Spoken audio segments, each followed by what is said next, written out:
past 8.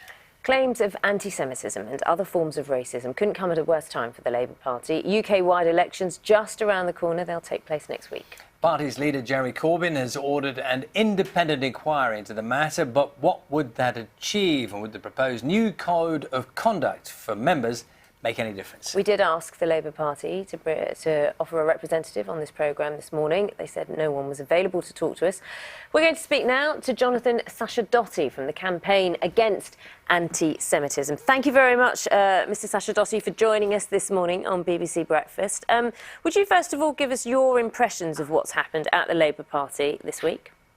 Good morning. Yes, it's been quite an extraordinary week for the Jewish community and, of course, the whole of Britain, watching what's been unfolding.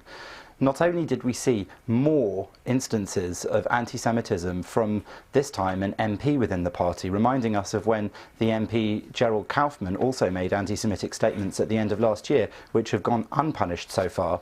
But we then saw her apologising for these statements, admitting that they were racist and anti-Semitic. And then the next day, we saw Ken Livingstone, the former mayor of London, denying that they were anti-Semitic and that there was anything wrong.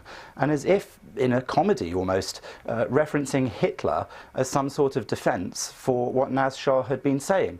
These sorts of things just pointed to the huge problem that Labour had within its ranks of anti-Semitism. And then, as if to make things worse, Jeremy Corbyn came out and said, "Crisis, there's no crisis." Now, thankfully, he seems to have acknowledged that there is some sort of crisis and decided to put in place some sort of inquiry in order to find out why that crisis is taking place.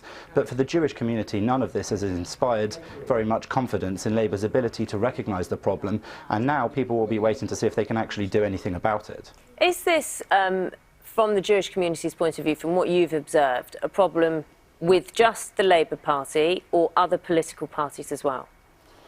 Anti-Semitism occurs in all walks of life, and of course you will be able to find anti-Semitic people and those with anti-Semitic views, I would imagine, in a range of different political parties. But over the recent weeks and months we've seen more and more of these stories coming out about people within the Labour Party, and it can't be denied that the modern left has within it a strain that does seem to have anti-Semitic views. That's a problem that the Labour Party has been very slow to acknowledge and very slow to deal with, and it seems even now still to be behaving very slowly in trying to root out that problem. There has been a lot of discussion about whether the comments made regarding anti-Semitism and Zionism and looking at the definitions of both. Could you clear this up for our viewers this morning? Because there are contradictions as to whether or not Ken Livingstone was anti-Semitic in his comments. I don't think there can be a lot of doubt that suggesting that Hitler was somehow working towards supporting Zionism, which was the movement political ideology that's designed to enable Jews to have their own state and national self-determination, I think suggesting that Hitler was somehow supporting that is a ridiculous notion, one that minimises the actual reality of what happened during the Second World War, when over 6 million Jews were brutally slaughtered in a systematic attempted genocide against Jewish people. For Mr Livingstone to have suggested that that was Hitler going mad after his initial support for Zionism is undoubtedly anti-Semitic, in my opinion.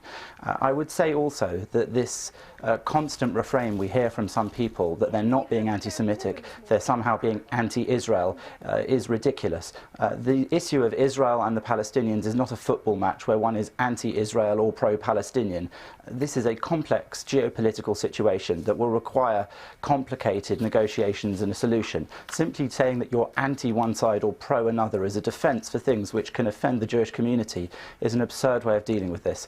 And it's worth pointing out that in our latest research that we did last year, surveying the Jewish community, 77% of Jewish people said that they had witnessed anti-Semitic behaviour that was pretending to be anti-Israel. Now, if 77% of British Jews feel that way, there has to be something wrong with the way people are expressing, albeit genuine concerns about something to do with Israel. People need to think very seriously about that, and we need to stop hearing Jews being silenced for saying that things are anti-Semitic, something they have a right to say as a minority group. They cannot be silenced and told that they've got no right to decide what is anti-Semitic.